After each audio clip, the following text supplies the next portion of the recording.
But let's get to the news that came out of the park today that nobody saw coming.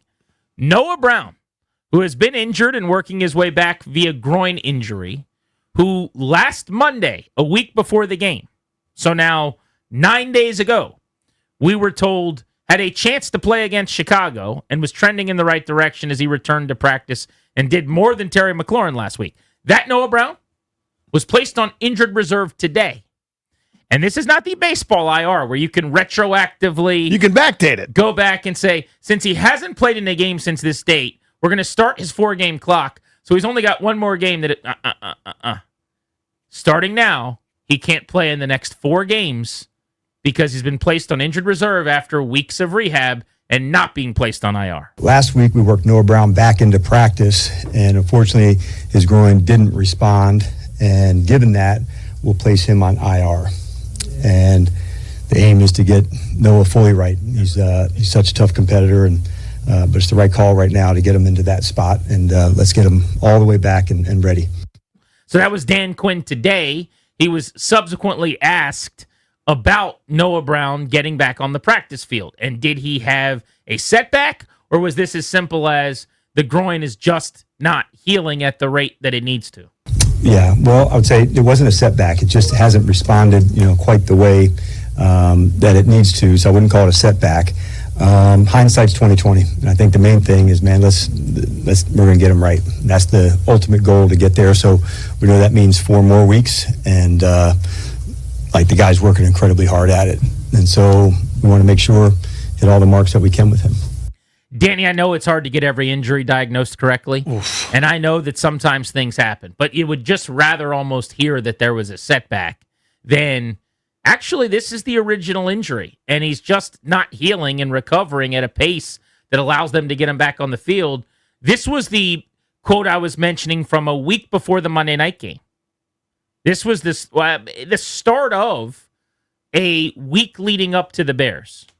Yeah, we're optimistic, JP, and we'll have more information as the week goes on to see where they're at with he and Noah and Sam Cosmi and a few other guys that are, kind of trending in the right way. We'll make sure we take all the right steps, just like we do with all the guys. If they're able to, fully express how they play and do the thing, then we're there. And if not, we'll have to keep waiting. But we won't decide yet. But with having an extra day, that never hurts, JP, going into it. But as we get, a few more days from now, I think I'll have a better sense for if it's able to be done and what it looks like and how they're responding to it. So here's where we're at on this now.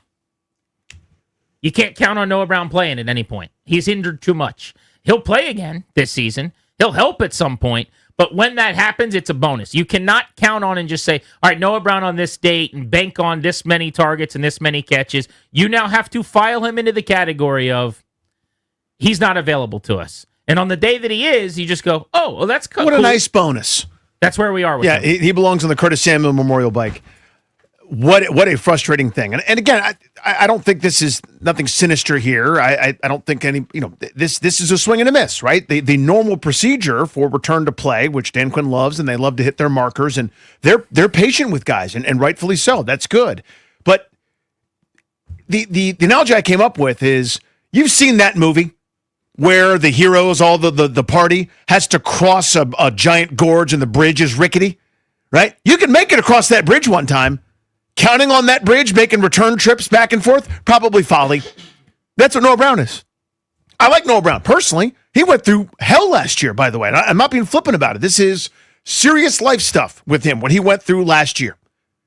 But counting on him as your second receiver, because again, I put Debo in kind of a different subcategory. Debo's their number one weapon. Well, Noah Brown is outside on almost every down for them because they're in 11 personnel so much. All the time. He is your second receiver. That's stupid. Respectfully. That is a mistake. Not because he can't play, but because he can't play, because of the health. Counting on him for more than a handful of games to be himself is a fool's errand. Something else should have been done there. Whether that's, more emphasis elevating Luke McCaffrey, whether that's getting Jalen Lane up to speed and maybe saying, hey, don't go to punt return practice, go to run the route practice. I don't know. But they only kept a handful of guys at this really thin spot. One didn't play at all, ramping up to the season, had 2 on-field practices with the starters in Terry McLaurin. He's hurt. Who would have thunk it? And the oft-injured guy that's always hurt, you're not going to believe what's happened now. He's hurt. This will be half the season. No Noah Brown. Yeah, the way they've operated at receiver is pretty staggering and just seems so misguided. To have only kept 5 on the roster at the beginning of the year, when one of them, to your point with Terry McLaurin, had almost no prep, and another is a guy that cannot be relied upon to stay healthy in Noah Brown. Now you're down to 3, and one of those guys is a rookie who'd never played before, who's still trying to kind of figure it out as a route runner. Ran a great stop-and-go route this past week. That little stutter go was nasty. Nice little double move to get open. I love Jalen Lane, but it's obvious they don't completely trust him yet, just based on play time and usage. The other was Luke McCaffrey, and I tip my cap. They're right on Luke so far. He has broken out. He's scored in 3 of their last 4 games. He's been excellent on kick returns. And then you've got Deebo Samuel, who has been your bell cow offensively, your focal point, the best part of your offense. But by the way, a lengthy injury history for him as well. So 2 receivers who are constantly on the injured list throughout their career, including a guy who there were questions about coming into the season, like can he stay healthy in Noah, or am I talking about Deebo? And then you've got Terry, who hadn't done much, and yet and still they only kept 5. Now, I don't choose to get upset or angry about that, and I don't think it's malpractice or anything crazy. I think it's silly. I think it was odd, but they haven't been hurt, I don't think, by the receiver position, really. There's been some drops by Chris Moore. Would you like to have McLaurin out there, Noah Brown out there? Of course. But if you think about it, the guys that would have made the team made the practice squad.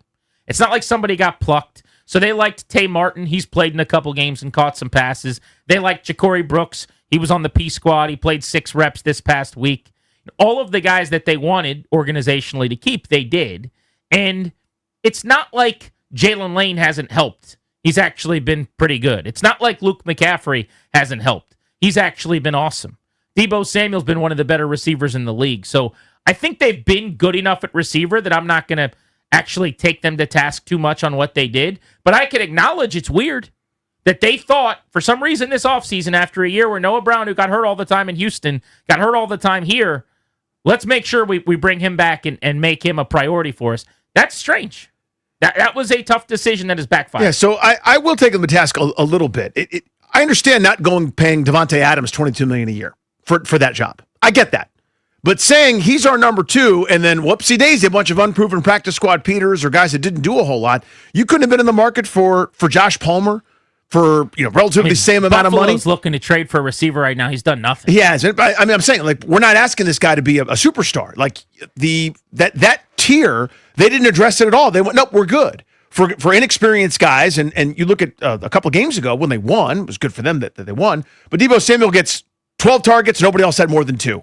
Tells you everything. They don't trust anybody else. So if you didn't trust anybody else at the spot where you handpicked a bunch of guys, either the guys can play or they can't. And if they can't, you do what you've done in other spots where you go into the free agent market and you try to replace some of these players, or at least provide more competition, not in the back end, any readily available that any of the 32 teams could sign him, practice squad tier, but like have played in this league, have some pelts on the wall in this league. Again, I'm not saying you go spend $40 million at every position. You can't do that, right? I'm not naive, but that, DeAndre Hopkins, the Tyler Lockett tier, like that guy for very little money was available, and you went, no, we got Noah Brown and a bunch of kids that have never done it. So am I surprised that they didn't tap into that pool in free agency? Sure.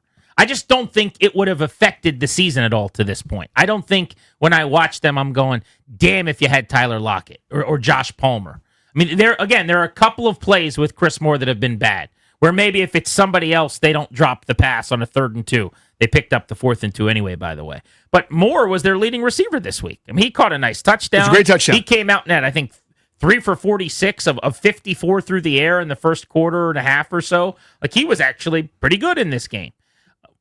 Would I have liked to have had a better option than him that would have done more with the opportunities given and not dropped a possible touchdown catch against L.A.? Sure, absolutely. But even with that dropped touchdown against L.A., they're just shy of 30 points in that game while only Deebo Samuel's getting targets. So I don't think the offense, which is 6th in the NFL right now, would be that different or that better. Now, here's one area where I think they have missed the boat some, and this is where I'll agree with you. I think when you look at the way that you've built the receiver room without Terry, and this is not really a Noah Brown point, they have very little speed. very little vertical, pushing of defenses, stressing, and putting you in conflict in the deep secondary. And they don't really use Jalen Lane enough to allow him to be that guy, which I don't understand. I would use him more. But who takes the lid off? Like, who runs some of that stuff to open up underneath? Watch the Bears' defense and how they defended them. One of the reasons that Daniels has to be pinpoint with his command and control, in the strike zone, so to speak, throwing with ball placement is that the windows are a little smaller because people are squatting on things. And that's why the Bears were able to stop the run. They had no fear of anything behind them really all game long. Washington is the most blitzed offense in the NFL. Because of that very fact, there is no fear. Anybody, if you complete a pass to a hot route, it's Zach Ertz catch and fall. You complete a pass to somebody else working underneath or a running back, you can rally and make the tackle. There's no, if it's blocked up, this is a touchdown. There is no threat at this point. And so McLaurin, of course, needs to come back. But yeah, I didn't love the receiver. I haven't loved the receiver room for a couple of years. They got away with it last year.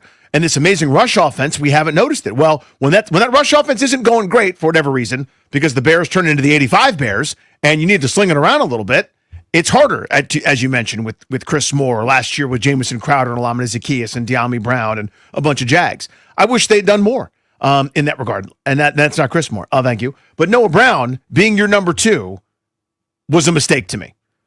So, yes, I agree with most of your point. I think it's hard to say he's the number 2 when you have Terry McLaurin and Debo. I understand what you mean when they all line up, but they wouldn't view it that way. They don't view it that way. Debo runs routes. I don't have what let's have a better term for what Noah Brown is. I don't know what to call it. A guy that you're banking on being outside and helping you every week in 11 personnel. That's a wordy way to say it. You know what I mean? But he's not their number 2 receiver, obviously. In a world where they have McLaurin and Debo Samuel, and if Adam Peters is listening, he's going, what the hell are they talking about? He's a 4.5 target per week guy.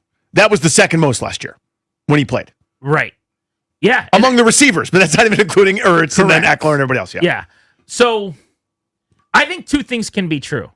I agree that I would have done different things at receiver than they did, and I didn't love the way they put it together with some of the question marks.